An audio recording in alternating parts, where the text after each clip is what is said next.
I'm David Crossley. I'm the president of Houston Tomorrow, and we had our birthday this week. Wednesday, we were 16 years old. So thank you. We always want to make clear that we do accept presents, and so go to our website and do that. The funny thing happened today on the way to this event. As you know, some of you know, the general plan for Houston's future is underway. And the steering committee had its second meeting today. I'm on the steering committee, as are a couple of other people in this room. And there was a funny event where they put a whole bunch of words up on the wall, single word on a page, that came from a lot of different citizen visioning exercises. So these were the values that citizens said we want to talk about in the future. And the word happy, well, I got in there a little bit late, and the word happy was up there on the wall with a red dot on it, and so you had these green dots to vote for things and red dots to vote against them. And there weren't very many red dots, but there was one smack in the middle of happy. And no green dots. And so it sort of was saying to me, oh, well, okay, so people aren't really very interested in being happy. And one person really doesn't want to be happy. Absolutely opposed to that.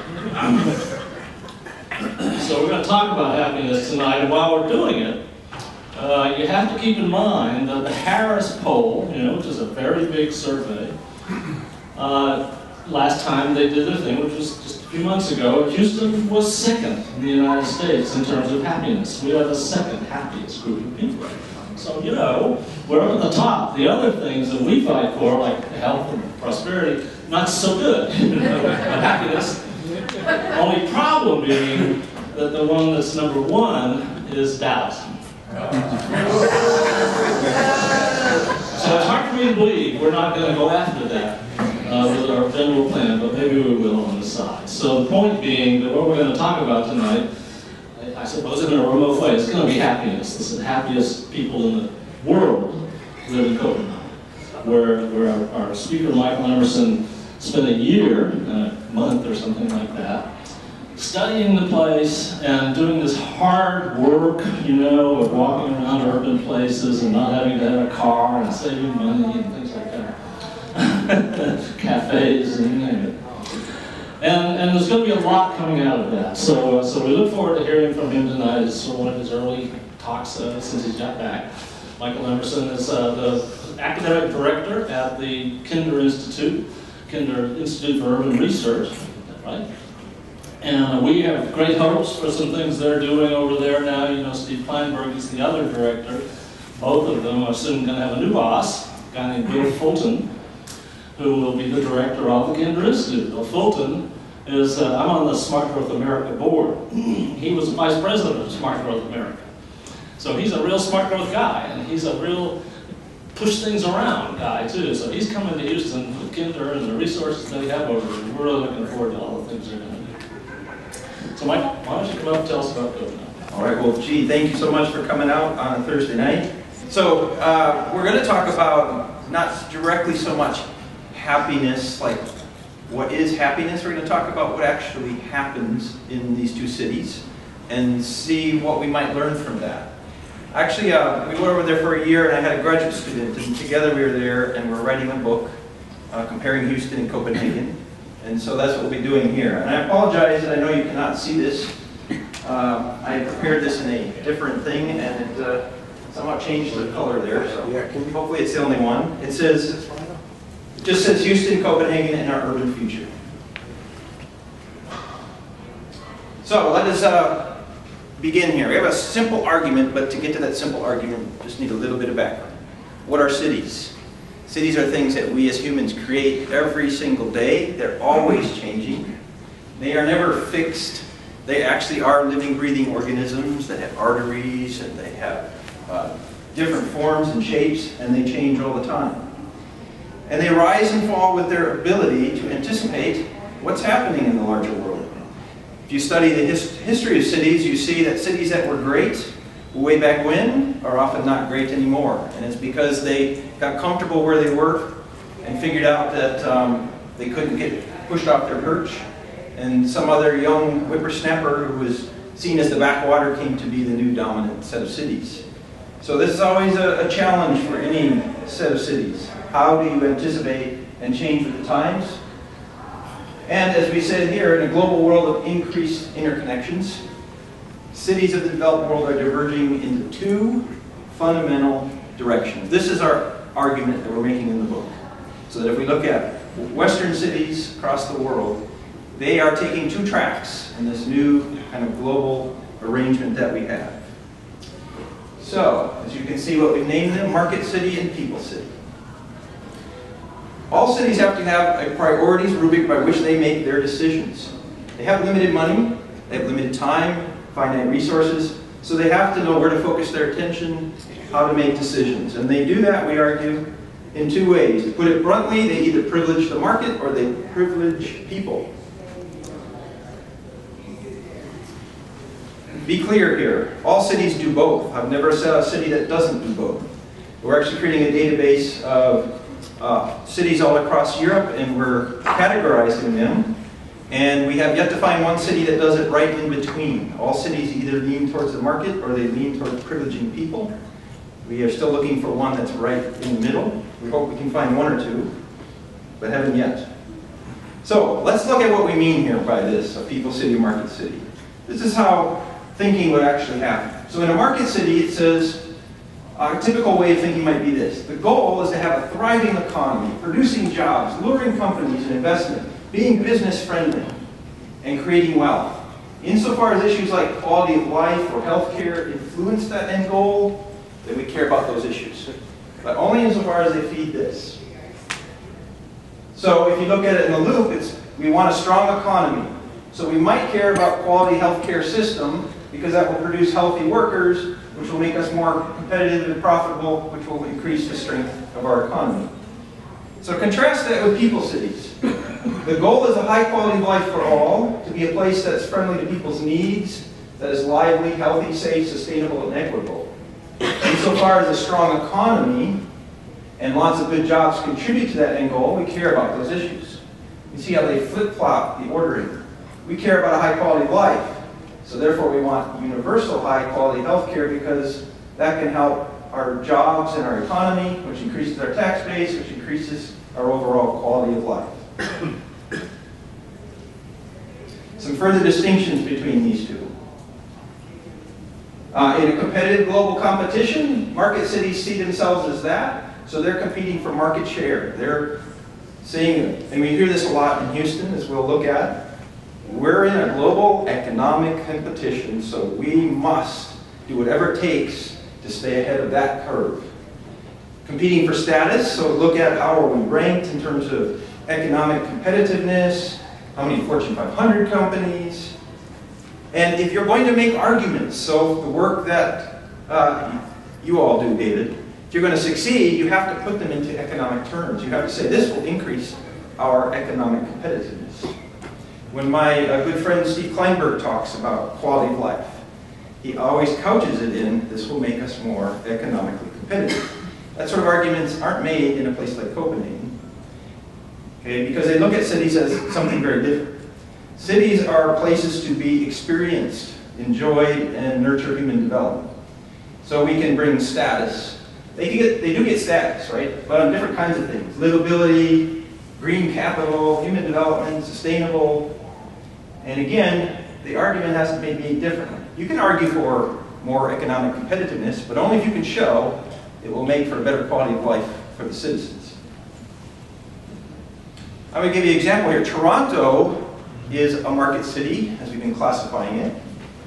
And this is actually a building downtown. And I just got this out of the paper in February. It was in the Toronto paper. So you see the building, quaint old home, and you see they're doing some construction around it. If you look on the back side, and the reason is because this is what they're putting there. So they're required to preserve it, but they have to make room for progress. Now contrast this with, here's Copenhagen in 1950 in the square that I lived on. They've given up the square. There are people, not much room for people. They've given it over to cars. Okay, so this exact same square today, as they've made their transition to being a people city, you don't even see any cars. You see bikes, you see places to shop, And again, we lived right there. So we watched this. This fountain in the 1950s, they had to shut down. Now it's beautiful, running all the time. Here's another place called Potato Row in Copenhagen. It looks just like, I mean, the buildings might look different than here, but you can see they allow parking. But what's different is that the middle third of every single street, the citizens get to close off, and they get to vote what they want. They have a sandbox, you get some kids playing here, people eat outside, because they're always looking for ways for people to gather, spend time together. So ultimately, these kind of cities are not just prioritizing differently, they're really asking fundamentally different questions and seeing the purpose of cities as something very, very different. So as we look through, I want to just say what kind of evidence we're looking for here. So how do we know whether you're a market or people city? We look at how the government's structured. We look at what the government says the priorities are for the city. We look at how the money's actually spent. And we gather lots of data. And we have some predictions here that economic inequality and crime will be higher in market cities than in people cities. Trust will be higher in people cities than in market cities. But the evaluation of job opportunities will be higher in market cities. And this one we have to, this is our kind of best guess. We're going to still collecting data to see. But that other things equal, market cities will privilege the car over other forms of transportation. Also, for a market city to run, it has to have a really strong nonprofit sector, whereas in people cities it does not.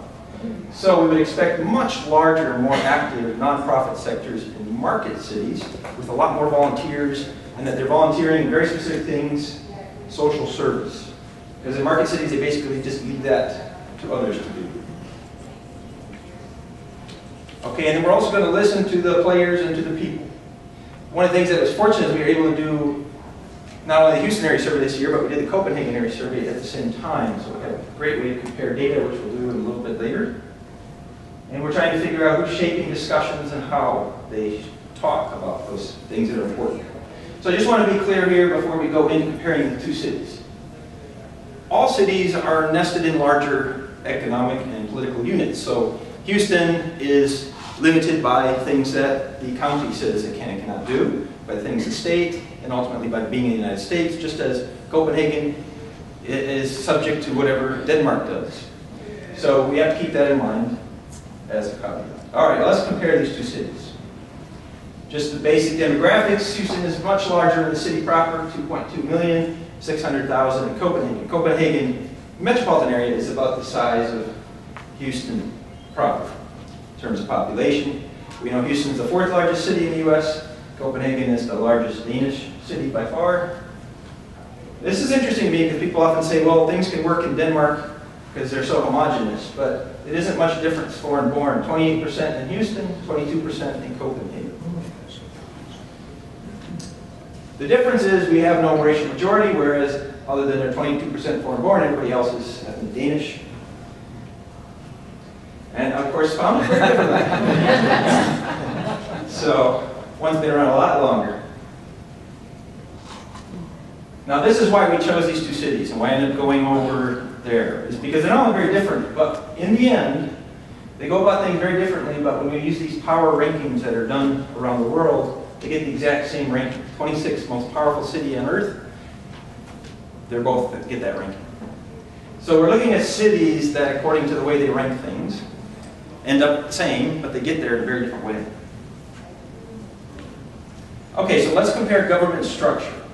So, you know, these are going to be, in some ways, you probably know most of this for Houston, but just to refresh you, it's a very interesting thing because we have very few elected officials, and our elected officials are gone every 6 years, and we have new people, at the most, right?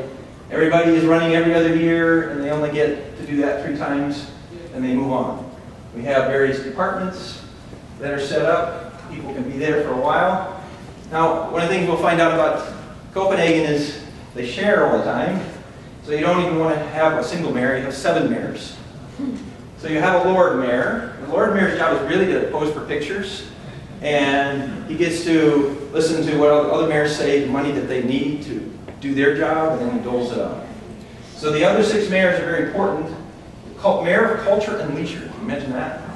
Mayor of Transportation and Environment, Mayor of Children and Youth, the Mayor of Health and Care, the Mayor of Social Services, and the Mayor of Employment and Integration. So you can see what they care about. And then they have, instead of 13 or 16 council members, they have 55 council members, so a lot more representation. And when you're on the council, you're also assigned to work with one of the mayors, so you have a particular specialty, and it's one of these topics. Elected indefinitely. Well, what do the cities say they are as priorities? We haven't found a city yet that doesn't list on a website somewhere, here's what we care about. It may change over time, so what we're looking at here is what they're saying in 2013. So Houston says, our #1 priority is jobs and sustainable development. We want to promote Houston as a center for global and national corporate relocations, be a national leader in job creation and economic growth, incentivize forming new businesses and attracting new businesses, developing business-friendly climate, be business-friendly. It's pretty clear. Second of all, we care about safety, and then infrastructure to make all this happen, fiscal responsibility, and a new one, probably because of the work you're all doing. But the fifth one, they say we care about quality of life. Okay, so the ordering is interesting too, because that's the order that they're listed in. Copenhagen. #1, we will invest in all citizens' quality of life. #2, I said if you said this too loudly in Houston, maybe some people get upset. Copenhagen will be a city of social equality. We have a good record to build on, they say, but we must continue to help the most vulnerable locals and create better living conditions, increase security, consistency, and solidarity in the city. They want to be knowledge-based. They're actually, Copenhagen is #1 in the world at taking people and retraining them for the new economy. It's sort of interesting that in a non-market city, but it makes sense, in a people city, they're focusing more on the people and getting them prepared to help businesses to want to be there. So knowledge-based, they want to be the world's first carbon neutral city by 2025. They're halfway there, and they've been working at it for about 10 years. It's going to be amazing if they make it. And then transportation-wise, no more than a third of all trips in Copenhagen, even if it's people from the suburbs, will be in cars. Okay, so you can say anything you want, but how do you actually spend your money? All right, it's a little complicated, so this is the budget that we have in Houston of last year, total budget of a little over $4 billion, and how it broke down in the main categories. Public safety, police, fire courts, about a little over a fourth of that. A weird category to look at in a moment called development and maintenance, which actually gets the most money. Things about human and cultural issues, $250 million, administrative services, airports, and debt. All right, Copenhagen. First of all, you notice that their budget is twice as big as Houston, even though they have a fourth of the population. Next step, we look at these categories. One category gets an amazing amount of money, more than our entire city budget. Something called social service and employment integration.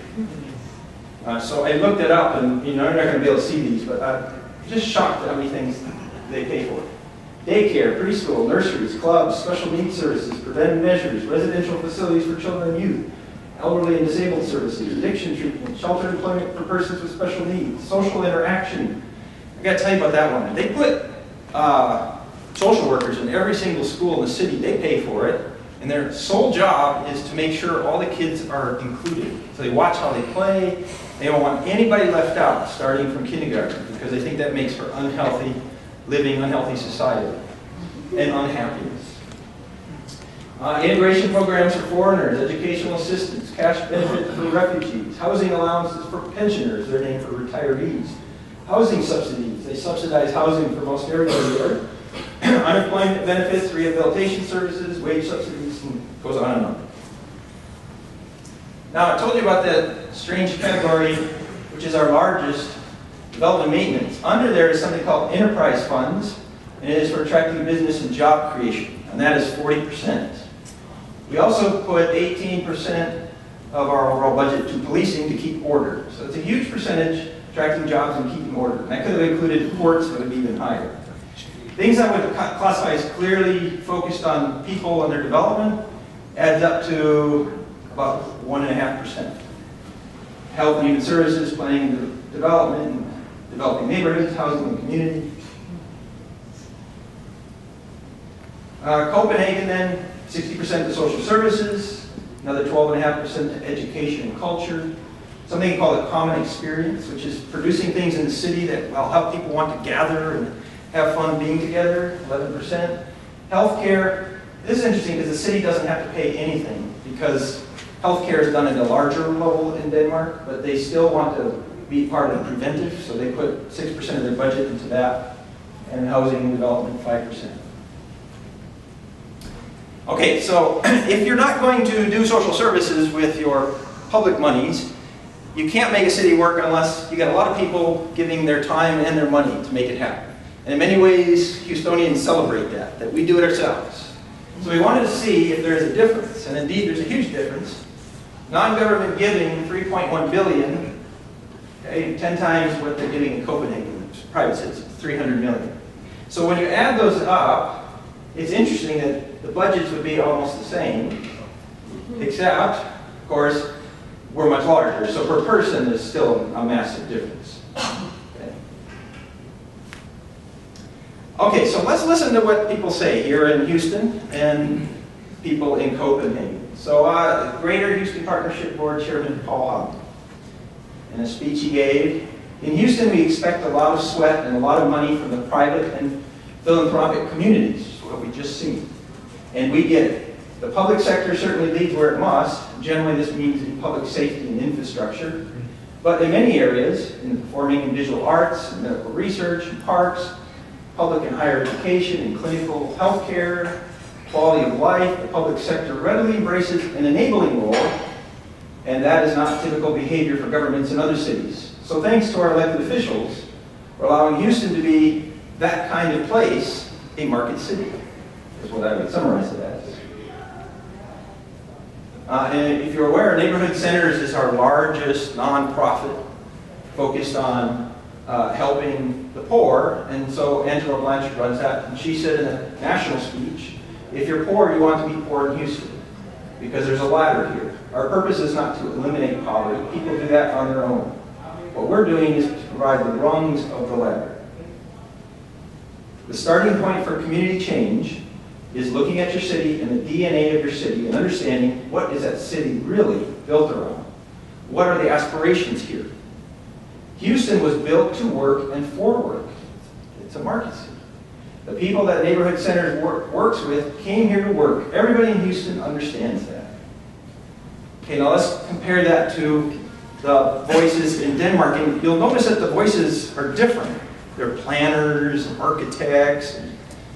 These folks have just an incredible influence there. I was stunned, really, when I went. I didn't understand that. Why do they give so much attention to urban design and so much honor to architects and such? I like architects. Peter, I know you're an architect, right? Yeah. So this is, they have a position in the city government, Director of Planning and Development. So this is her speaking. We would like to ensure that all kinds of citizens can live in Copenhagen. If you are a young student, if you are a family, and also if you are older, families stay in Copenhagen now. And that is livability. We can be a city for everyone. And they design their policies so that all of these people groups will want to be in Copenhagen. Their head city architect, we seek to make a livable city. Our approach is that we consider urban life before urban space, and urban space for buildings. Urban life is for people. Our goal is that in the next 5 years, 80% or more of Copenhageners will feel that they belong to this city and it meets their needs. And then finally she says we use a people strategy. Our task is to help people make things happen, to be creative, be social in the city, and have good health. Instead of a list of no's, we work with residents to let them create the city they want. It's really interesting to see how that works out. Suppose that I think I'm all devious and I go up on a building and I do what I might think is art, but we would call graffiti. The city doesn't say you can't do that. All the city says is, whoever owns the building that has the graffiti on it, if you want it there, it gets to stay there. If you don't like it there, we'll come and take it off. But they actually try to encourage graffiti. They put out things on bridges where people come and paint and everything because they're trying to find people that have artistic talent, and this is part of how they do it. You're not allowed to put keep off my property type signs in Copenhagen because they said urban space is public, it's for everyone, so you can't fashion it off yourself. Copenhageners, and they wanted the ability to swim in their canals. They had made their water so clean they can. So the city built this, which is a very popular thing. It's actually in the canal that feeds into the bay that goes between Sweden and Denmark. People are here swimming all the time, even though it hardly ever gets over 70 degrees. They're tough. Okay. Just a look. This is I want to show you sort of how they create this sense of people. So this is a typical look of Copenhagen. It's quite dense. When you zero in on it, what you find is it looks dense and very ungreen in a way from outside, but you have these massive courtyards almost every block that there is. What has happened is that the city, these used to be like filled with places where people do their little businesses, or sheds and things. The city comes in and says, all you folks get together. If you want something, we'll come and build it for you. It doesn't cost you anything, we build it. So these folks wanted this. I'll show you a close-up what they designed here. Places to play for the kids. Hey, here's a little basketball, a little soccer. They wanted a greenhouse, so they got a greenhouse built for them. They do recycling. They have gardens in there, and more places to play. And of course, they try to make it so people are always outside, even if they're not on the main level. By the way, they built most of their buildings to be no more than 5 stories tall, because at 5 stories, you still can interact with the people on the street. After that, you become kind of isolated, so they try to stop their building after that. They have another interesting thing, which is that a lot of their housing goes to what they call student housing, because they don't go to colleges and live in dorms there, because they're trying to attract young people. The city builds heavily subsidized student housing. This is one of the cases of student housing. They're scattered all through the city, and it's to attract people. Denmark as a whole is actually shrinking. It got smaller last year it got smaller. But Copenhagen, the city proper, grows by 1,000 people a month, even though it's in a shrinking country, because everybody wants to be there. Okay, so I want you to take note of this, because here's what it looks like on the inside. Notice again how they're designing it for people. In this case, they know it's for youth. That usually means you can live here if you're 30 years and under. You don't have to be in college. Youth spend a lot of time in college because it's free. All the education at any level is free. So they make places for them to hang out. You can also see it's also designed so people can be interacting even if they're inside. A few more voices here. So these voices are the facts and figures listed on our City of Houston website. It's what we write about. If Houston were an independent nation, it would rank as the world's 23rd largest economy. We are home to more than 5,000 energy-related firms. Houston is considered by many the energy capital of the world. Houston's economy has a broad industrial base in the energy, aeronautics, and technology industries. Only New York City is home to more Fortune 500 headquarters. Of the world's largest non-U.S. corporations, 63 have a presence in Houston. Okay, then I have this quote from a very famous urban planner who goes around the world Copenhagenizing if he's invited. He's really one of the architects behind what Copenhagen has become. He says, I have, as a Copenhagener, this funny feeling that every morning when I woke up, I was quite sure that the city was a little bit better than it was yesterday. And I think it is wonderful to live in a city where you can have that feeling. There's been this humanization of the city center, and in the later years, they have expanded this. We have decided that Copenhagen shall be the best city for people in the world. Okay, from our latest speech from our mayor. Now, she goes on to say many things. What I'm doing is I'm going to show you one mayor here, one mayor there, how they start their speeches off. I think that's important. Each day we strive to be the best Houston we can be. Our rankings prove this again this year. We are one of the best cities in which to find a job. We are a top city for global trade. In the last 4 years, the Houston region has created more than 364,000 jobs. That's pretty impressive. We've exported approximately $470 billion in goods to the Customs District and issued permits for the construction of nearly 108,000 single-family homes. Okay, this is their Lord Mayor, Frank Jensen. We want to invest in our citizens' quality of life. Our focus areas include construction for children, better conditions for culture and leisure, improved quality of life for the homeless, targeted efforts to improve socially troubled neighborhoods, safety through joint efforts, and more city gardens and a greener city. While I was there, he ran for re-election, and this was his slogan. Yeah, Bo, Vi, we live here. I remember when I translated that, figured out what that meant. Like, we live here. What kind of slogan is that for running for re-election? This is what it means. This is our city. It's a city for us, the people, so let's make it the city we want it to be. We're here, we're not going anywhere, so let's make it great. This is very interesting. We went just did a massive search, really global. How was Houston ranked in all kinds of rankings in the world? How was Copenhagen ranked? And here you can see the differences too. So these are usually from magazines or internet, online sites.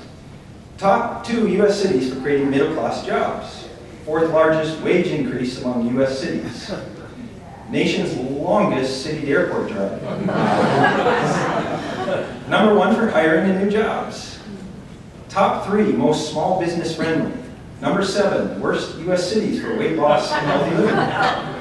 Bottom 10 of America's fittest cities. Most unsustainable city, USA. U.S.'s coolest city. Of course, that's ranked by Forbes, a business magazine. Nation's most racially diverse metro. Among the nation's most economically and racially segregated metros. Low cost of living, large U.S. cities. Lowest cost of living. This one, wow, number 7, world's ugliest cities. I remember Houston Chronicle covered that, and they said, really? In the world? Come on. Top 2 population growth among U.S. metro areas, and top 5 U.S. immigration destination. So, Copenhagen gets ranked a lot too, in very different ways. Most livable city, sustainable transport mecca, Europe's most sustainable city, world's greenest city, 2014 European Green Capital, bike-friendliest city on the planet, number 1 on Siemens European Green City Index, top 10 most expensive cities, tree huggers, best city for cyclists. I was giving a related presentation in Germany, and I said, I think in Houston, if they got that award, they would throw it back. We want that. Top 10 best shopping streets of the world. What looks like Stroget, pronounced Stroilo, was named one of the 7 urban wonders of the world. This is Europe's longest shopping street and the first one. World's best metro, among the lowest levels of inequality for any major city in the world. CNN's 10 healthiest cities. Well, so we're interested in how population growth happens and GDP. These things matter. What we find is, and I'll show you it, and then we can see why we have to look at it at the region, not the city level. So I told you that the population is growing in Copenhagen area, but nothing compared to what's happening here in Houston. And look at this GDP for Houston, okay? But this isn't Copenhagen, this is all of Denmark. So our economic productivity, our GDP, is actually larger than the entire country of Denmark. Although Denmark has about the same number of people as Houston. What doesn't happen though is if you just look at the city proper. It's like Houston being a market city benefits everybody outside of the city these days. So this growth that's happening here and here is mostly happening outside of our city proper borders. Okay, so I told you we did these surveys. So now we get to see what the people actually say and compare. Random surveys, both places. Of course, the one in Copenhagen, all done in Danish. Over 1,000 people in both places. So we got some quotes. We did what we call focus groups, where we first gather people and just have them talk to see what they're thinking about. So here's some. Houston is opportunity, jobs, and affordability. It is the can-do city. 38-year-old man. Look at that. 4 to 5 jobs are added in Texas cities. Houston grows on you. You can become somebody here, said another.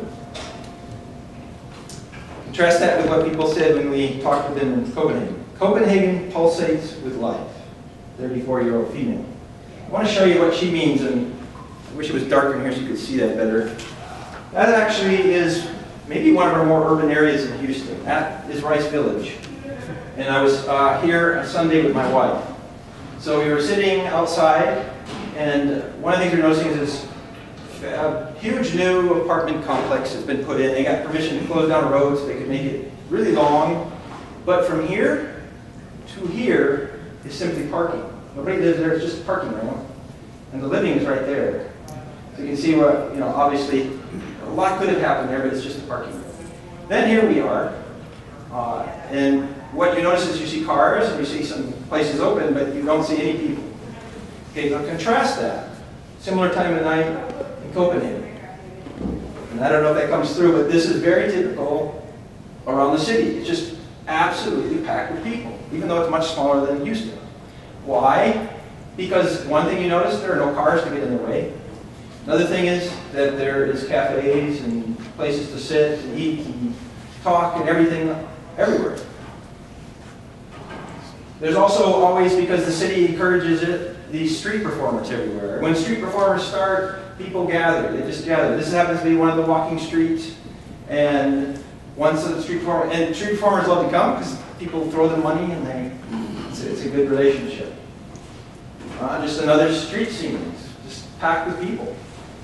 This used to be a street full of cars, 1960s.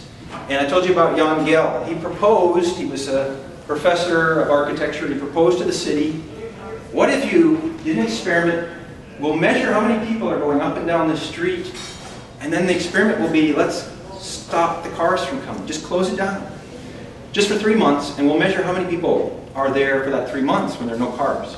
The businesses were scared beyond belief. But the city said, it's just for 3 months, we're going to give it a try. So, do you know what they found? That about 40,000 people went up and down the street when cars ruled the way. And today, in the summertime, 250,000 people go up and down the street. So the reason that they changed it to walking streets and keep changing to more and more streets to walking streets is it's actually better for business. There are way more people there, and because they're going slow, they see the shops and they spend the money. So another person said, once you get used to living here, it's hard to give up. Very interesting here, we asked, what's the biggest problem in the respective communities? And it's shocking. So this you may have heard, you heard Steve Kleinberg talk. This is from April. The biggest problem was traffic, followed by, I don't know what happened to my labels, they disappeared. The economy at 20%, and then crime. Look at this. Copenhagen's biggest problem is traffic too. You wouldn't expect that, right? 29%, exactly the same as Houston. So we listened to what they said, because when in this survey we asked them what's the biggest problem. It's an open-ended question, they can say whatever they want, and then we code it. So we went back and analyzed how they're saying what they're saying. Completely different. Traffic here means what you think it means. There are too many cars on the road, we're crowded, I can't get to where I want to get, we need more lanes, etc. They don't mean that at all here. They never said anything like that. They said, there's still too many people using cars. We have to get away from cars. It's not good for our environment. We have to make more room for our bikes, for people walking. It's just a completely different way of saying they have the same problem. Rating of job opportunities. So a market city should be higher, and it is. We can just focus on excellent. 10% in Copenhagen say job opportunities are excellent. It's more than double that in Houston, 23%. Here's some really big differences. We asked a question, can most people in general be trusted, or can you never be too careful? In Copenhagen, 84% said most people can be trusted, but here, just a third. And one of the things that we found over and over again is if we break it down into city and suburb. In Houston, we find a definite pattern over and over. People in the suburbs report more trust, they're happier with the metropolitan area, etc. And it's the reverse in Copenhagen. People in the city are more trusting, they're happier, and so on. Okay, can the local government be trusted? About 3/4 said yes in Copenhagen, 57% in Houston. How about this? The government is mostly concerned with the needs of business rather than with the needs of the people. Huge difference. 29% in Copenhagen, almost 70% said that's the case here in Houston. Unemployment rate, this is just from our survey, rather than official records, and you can see that there's a difference, right? Less in Houston, more in Copenhagen. How worried are you that your family member will be a victim of crime? So about 20% are somewhat or more worried about crime in Copenhagen versus 60%. So a minority, a definite majority. And there's reason for that. When you look at the actual violent crime rate, here's Copenhagen, here's Houston, 10 times as much. I lived in Copenhagen last year.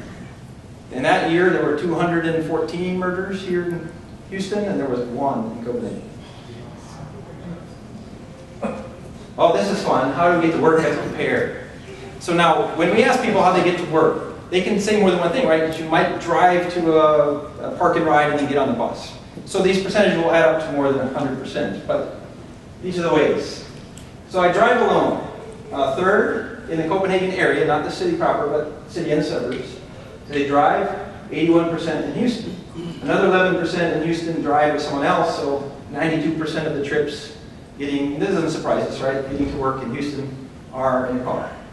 What is interesting is that public transit, cycle, and walking don't add up to very much in Houston, but look at how high they are in Copenhagen area. So almost half are taking public transit, almost half are biking, 12% are walking.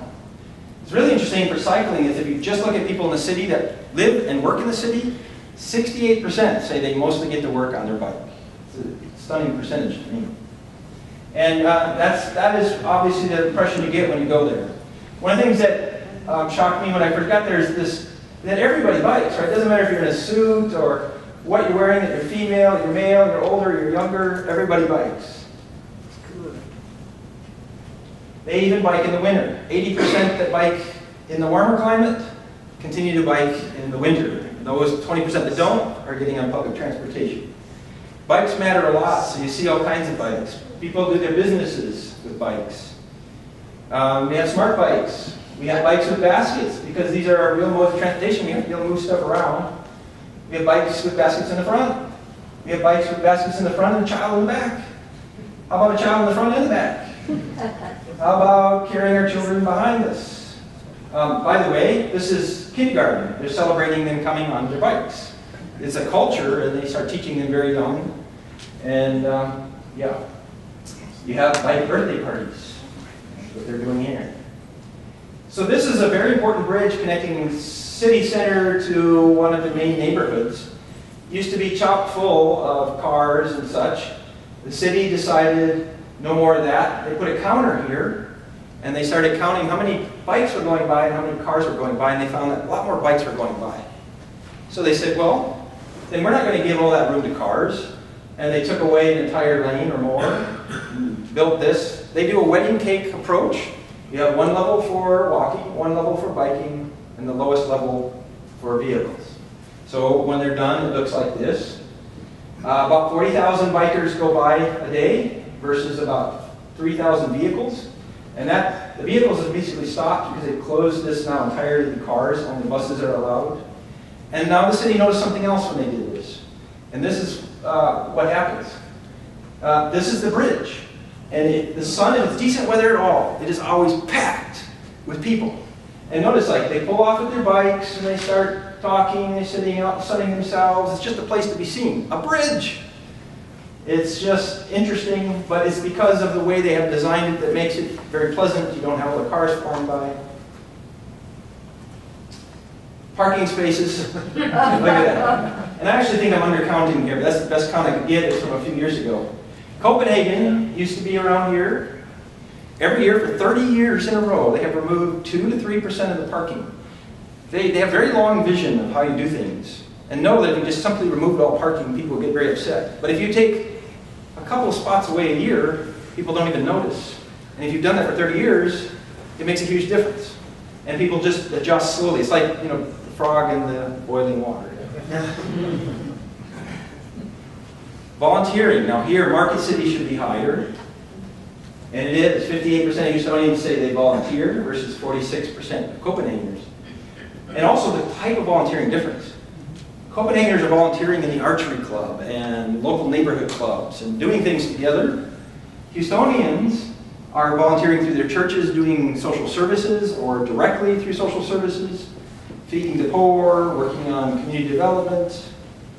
So it's a different focus of what they're doing with their volunteering time. Okay, and then this slide here, I think is the last slide. This is really interesting. the question is, government should spend more money to reduce income inequalities. In Copenhagen, 77% said yes, versus Houston Anglos, 39%. Then I broke it down. Copenhagen immigrants, that's very high, just about what Copenhagen Danes would say. But look at that. Houstonian that are not Anglo basically look like Danes. So that this is the unique group here in Houston. That surprised me. Okay, so I'm going to close with this slide. And that is, ultimately, the city has to say, what is it that we want to be? Why do we exist as a city? And that's the essential question. So, in the spirit of essential questions, do you have it? Yes.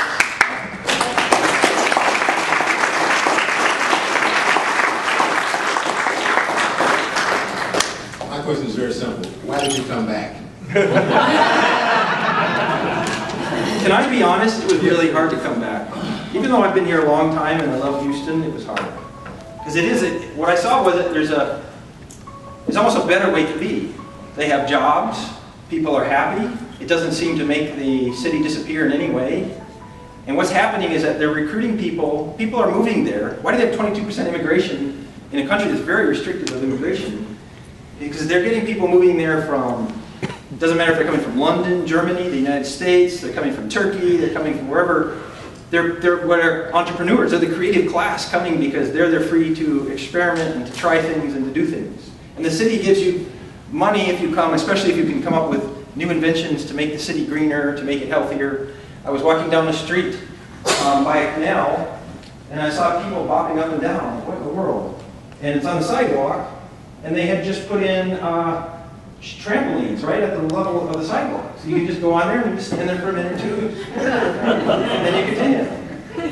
Well, it's because they had studied and they said that people are happier if they can every once in a while do things like that. It's strange.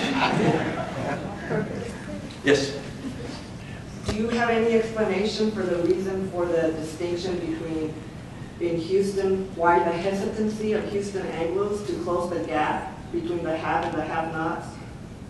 Yeah, there's a long tradition of pull yourself up by the bootstraps culture, so this question would violate that, and therefore people would say no to it. So usually what we find, we were just talking about this at Rice because there now has been a series of studies for Latin America, and we thought, well, anytime a group's in power, they're going to oppose reducing inequalities because they might lose some of what they have. But what the study said was that they looked at 8 Latin American countries, and they looked at the US, and they said in the US, this is the only place it happens like that. They didn't find that difference in the Latin American countries they're looking at. So all I can say is that our tradition of individualism and hard work, pull yourself up by your bootstraps on your own. You have it next. You mentioned in there briefly that Copenhagen had a goal of becoming zero carbon. Yep, 2025. That's for a big city. That's a massive undertaking. Yes. And what are the details of their plans that you? Yeah, so they actually hired an outside consultant firm to measure because they don't want to be cheating. And they have started, let's see, we got 10, 11 years ago. They started 12 years ago, and they are a little bit past halfway to their goal. So they're right on schedule. They had made yearly goals, and yeah, so they're getting there. You're getting them out of their cars. Yeah, and that's a huge reason that there's so much trying to make people want to get around with anything but cars, because that's a huge way they can save. Also, the way they're doing their production. Out in the sea also. Yeah, they have the wind farms. They produce more wind than the rest of the world combined. I mean, more wind energy. Yep. Yes. Transportation in Copenhagen, what is the square miles and what is it compared to Houston? That seems to me a big... Yeah, huge difference, right? So we made the decision to design and did most of our growth with cars. So we're at a car scale. They were fortunate that they started at a walking scale because they're so old. But it's interesting because they're only their city center. Until about the time we were founded, they weren't allowed to go beyond the city center. They had a wall, and no development could happen outside of it because they had to protect that development from happening because that was their defense. They had to be able to see the Swedes come. You know those Swedes, warring peoples there. But it's interesting because the comparison is, take inside our 610 loop, that's about the size of the city of Copenhagen proper. So how do you can't change that. No, but what you could do is say inside the 610 loop, we will make it Copenhagen-like. So those who want to have that experience, you can live here, right? We offer choice. We could make this a very interesting place. So what's happening in the inside loop, you're not getting 5-story buildings, you get 30, 40, 50-story condos. And you know what's interesting? That they're basically, when I had students come from the United States, they'd say it's the flat city, because it's all 5 stories. Their density is 20,000 people per square mile. Our density is 3,500 people per square mile. Even in our densest neighborhood, it isn't 20,000. So even by building our towers, we're being inefficient. Because why? Because if you look at how much space we give to parking, it's unbelievable. It's very wasteful of precious urban space. We give it to cars instead of to people. My question is, I was kind of caught up with the statistic you gave about Copenhagen being either the 10th most expensive city or one of the 10 most expensive. Yes. So, what do the people who do not earn very much, are they relying on the social services and all the free, the free services that the city feels? Okay, so I'm so glad you asked that. I'm going to show you a slide here, but also why. It's the 10th most expensive city, far more expensive. When I went to get just a plain cup of coffee, it'd be $6, right? Then that's if I take it to go in a plastic cup or a paper cup, whatever it was. So how do people do it? Well, here's why. Minimum wage there is $20 an hour. So you have this very high bottom. And if you don't have a job, then you have, basically that's the level of what the city and the federal will pay. So that's kind of the floor of what people make. Then, the more you make, the more tax you pay, right? And the reason things cost a lot there is because it's a 25% tax. They call it value-added tax. We would call it sales tax. But all that goes to the city, and then the city uses it to create things for people. So, what shocked me, and I shared a little bit when we had asked the expert one. Last year, the year before I went, I looked at what I spent on transportation in Houston. $17,200. Okay, I've got children, we have a couple cars, we got a couple speeding tickets, tolls, parking, insurance. What did I pay in Copenhagen? I paid $1,800. And that was because we went to Sweden a few times on the train, because one of my daughters had to go to English-speaking school in a far suburb, so we had to buy her the monthly pass. So I took the extra $15,000 and I bought a lot of lattes. And that's what people do there, because basically everything that we think of as essentials is covered. Healthcare is free, dental is free, education, even if you're going to be a medical doctor, it's free at every level, all the time, anytime. Retraining to tool you for a new job, it's taken care of, it's paid for. Retirement is paid for. So the money you actually get is basically discretionary money.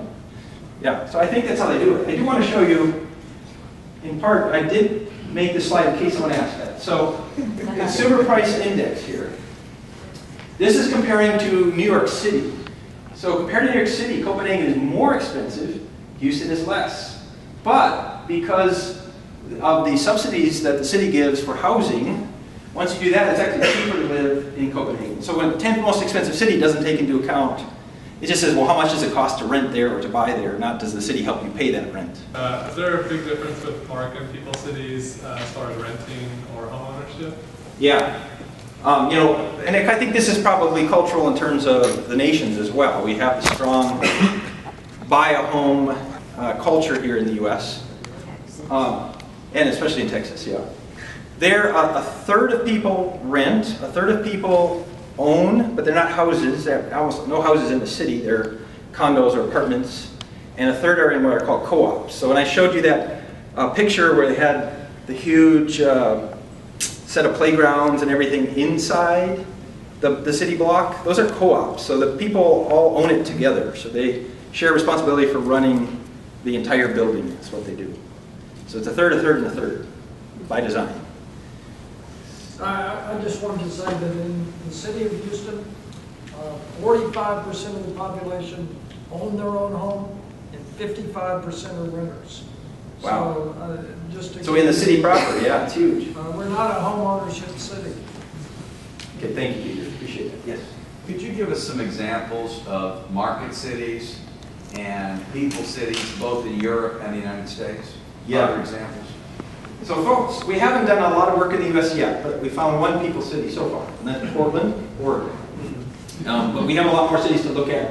Right now we've been mostly doing the rankings for the cities in Europe.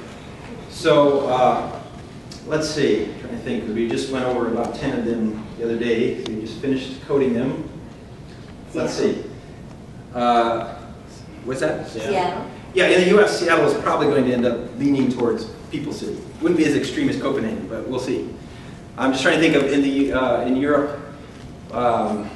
London's got to be a market city. London definitely leans market city. Yep, even though it has nice things about it. Paris is for people. Paris is more of a people city. The northern tier of cities in Italy are coming up in our rankings as not as people cities, but as market cities. Those are the industrial places.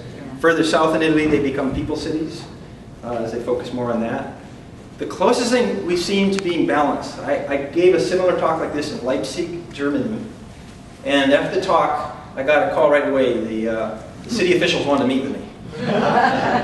So what they wanted to show me was that they're right in the middle. And they showed me their 4 priorities. 2 had to do with the market, 2 had to do with people. And their argument was that we're in a special situation because until 1990, we weren't a free society. So we've had to try and do both things simultaneously. It's the only way we can make this city work. And they've succeeded. I mean, they were losing population, and now they've turned it around and they're starting to grow. So that might be the closest thing I've seen to somewhere right in between. Sorry, I can't think of any more. Back to this issue of expensiveness in the city. It seems that tourists would be the folk who would bear the brunt of the expensiveness of the city. Is that about right? Yeah. People who live there benefit from Benefit. the social service. There was actually an article in the newspaper that when I learned enough Danish and could translate it, it was complaining because the city had too much money. And that maybe the city should find ways to spend more of it on the people, even more. Because what's happening is, as it's getting more well-known on these rankings, they're getting more and more tourists coming to see it. And the tourists come and they spend the money. That's right. So they actually have bigger budgets than they thought they would have. Have you identified any people cities that are as diverse as Houston, no majority ethnicity? Yeah. We haven't looked at it. That's what we're doing. We're classifying all these cities. Then we have this huge database where we're going to see, well, what factors predict whether you are a people city or a market city. So that's one of the things we'll look at, but we haven't done it yet. Yeah, thank you. Yes? Question about, is there any correlation between the age of the city and its people-friendly? Yes. In other words, this Copenhagen is like 2,000 years old, and Houston is whatever, 300 years maybe.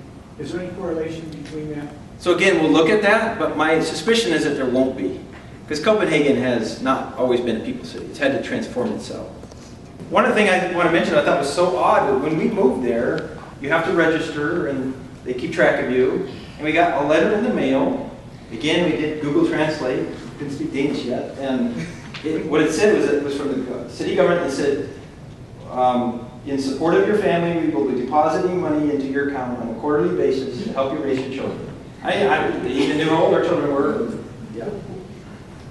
I'm wondering if you went to any of the meetings where they decided about the streets or what they wanted to do, how contentious or Yeah. what It's so interesting because, yes, I went to all the council election debates, I went to the mayoral debates, and every once in a while there'd be someone to say, I went and talked to the businesses, and they're saying they're worried. We don't have more ability for cars to park here, they could lose business. And so they would say, we need to support more cars, or at least stop this taking away the 3% of parking every year. And so I looked at, who won in the end. None of them won. But they could, it's the same here, right? We'll have people say, we should care about quality of life, and we should care about, and they're not trying to make an economic argument with it. But it's the minority voice. There it's the reverse. You're going to hear all the voices, but they tend not to win out. Looking at your photos of Copenhagen, it seemed like there was a cultural shift away from cars some years ago. What was the impetus for that shift? Okay, so the impetus was 1973. They, like us, were experiencing the oil crisis, the gas and oil at that time. So what they did was they instituted car-free Sundays, starting in 1973. That way they were going to conserve on the gas and oil. But what happened is it started to survey people as they were saying that was the best day of the week. Because since they couldn't go around their cars, they were just hanging out with each other. They were going outside, talking, walking around. So people actually, when they thought they could get rid of it, said, can we keep it? So that's what, exactly, when you look at the records for the city government, that's when they made the decision to really become this people-city focus and really move away from cars and start saying, we had a bike culture way back when, at the turn of the century, let's bring it back. And they started moving that way. And they built their, they didn't have a metro either. They didn't build one until 1992, so they're not that far ahead of us. Just kind of an impression that's come up as a result of thinking over your talk and my experiences when I was in Copenhagen. The two places that left the strongest impression on me were Tivoli and Christiana. And here, Astroworld couldn't make it, and I can't think of anything even remotely comparable in scale and offbeatness to Christiana. Yeah. I hadn't realized that until I listened to your talk. All right. Tivoli is the second oldest theme park in the world, and that is where Walt Disney went when he was going to build his Disneyland. He went to see how they did it. So it's modeled after that. And Christiana, if you don't know, is a very strange place that again in the 1970s was, I guess, military, barracks, etc. And it was taken over by hippies. And they, basically the city said, fine, Christiana is yours, we're not going to try to use our laws or anything. So it's like pot is legal and things, and there's still hippies living there. They're getting older now, but yeah, Christiana. Third most visited place, by the way, in Copenhagen, for visitors. I think for all of this, this is very interesting comparison. I'm not sure what we do with it. You can tell us that. But you make me think about Robert Putnam, Robert Fishman at Rutgers, maybe Richard Florida, maybe a couple of others. And at one time, I heard a lot and read a lot about the sort of a social capital index. And my question, and it seems to me that's what you're talking about. Where do these cities stand in terms of their social capital index? Yes. My question is that a terminology that is prevalent today in urban sociology circles, or is that, why haven't I heard that term recently? Yeah. Well, because of Putnam, it's become the social capital index, and people debate how they're going to measure social capital. Do we still do that? Because I think that's what you're talking about. Is that not correct? Yeah, yeah. Social capital. It would be interesting to see on all of these cities that you're talking about, 100% is the perfect city, and that, right. What is the social capital index of each one of these cities? Is that irrelevant? Yeah, is that that's part of what we're trying to do. Yeah, exactly. Okay. Yes.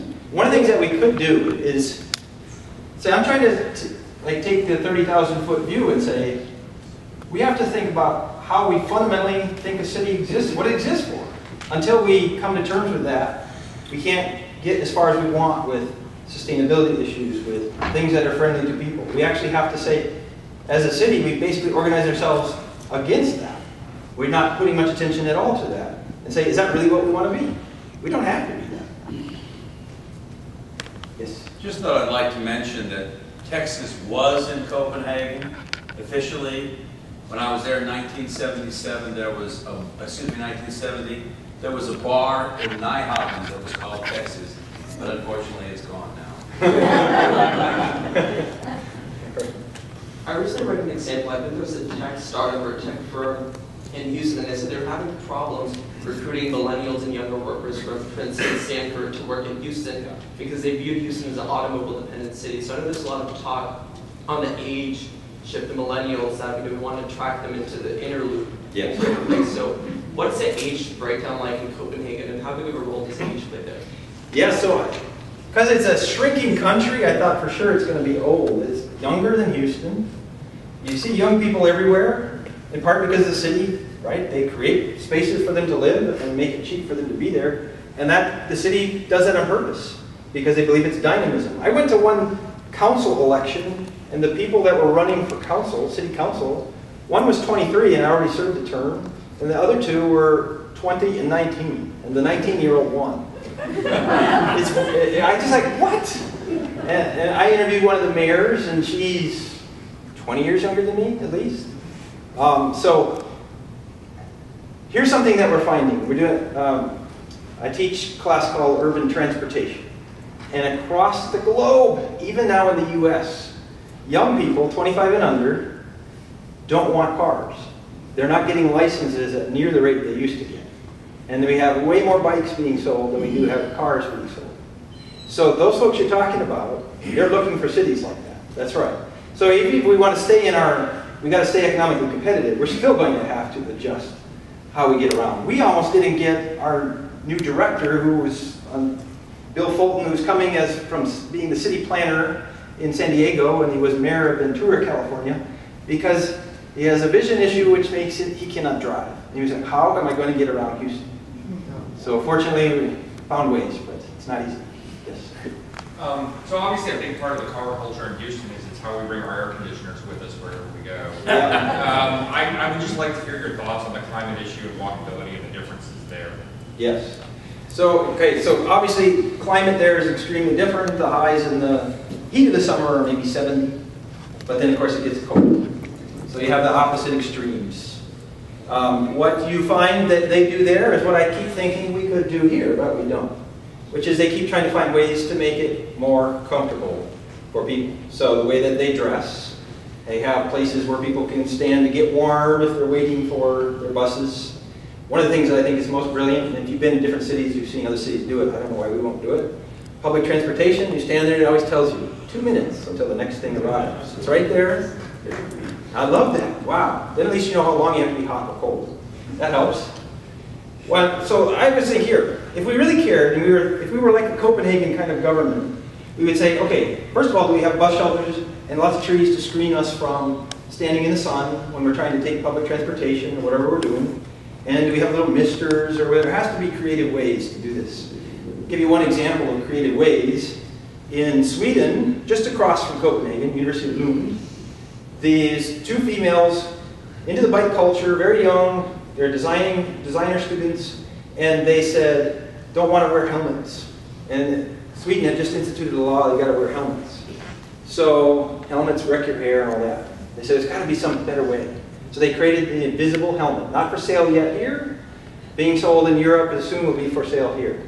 It looks like a scarf, it fits their culture. It's a scarf that they have tested, and as soon as you get hit, it simply is like an airbag that envelops your head. It's unbelievable. And it only goes off if you're literally crashing. If you just stop really hard or something, it knows you're not. It has a little sensor in it. So that's what I'm saying. You can be creative. We know we have heat. We can find ways to deal with it. We just decide not to, and it's easier to have our air conditioning in the car. Yeah. Well, if you don't know it, the Metro app, it'll show you where the bus is or where the light rail is. What will? The Metro, their app. Their app, yes. I don't have a smartphone. It will show you where the bus is. That way you don't have to sit out there for 20 minutes waiting for the bus. Yes. I just don't have a smartphone, so I can't use that. But for those that you do, good. What office do I need to run for to make this city change? Yes, we'll start with mayor. We are looking for a new mayor soon, so I think that's it. In the U.S. So let me ask you, if we are right this minute deciding what our vision for the future is going to be in the city of Houston, we're going to codify that and vote on it. And you have clearly a totally different, you're looking at Copenhagen being completely different from the sort of Houston way of doing things. But in fact, we know through all the visioning things we've done with Blueprint and everything else, that the people here really want to do this quality of life stuff. There's no question. I mean, your numbers, everything, you know. Right. Yet that's probably not going to happen. That's what you're sensing? So well, I mean, today, all those quality of life things just disappeared and were taken off the charts. And so is the Kinder Institute going to speak up here? You have a seat at the table. Are you going to bring this kind of argument to that discussion or not? I hope so.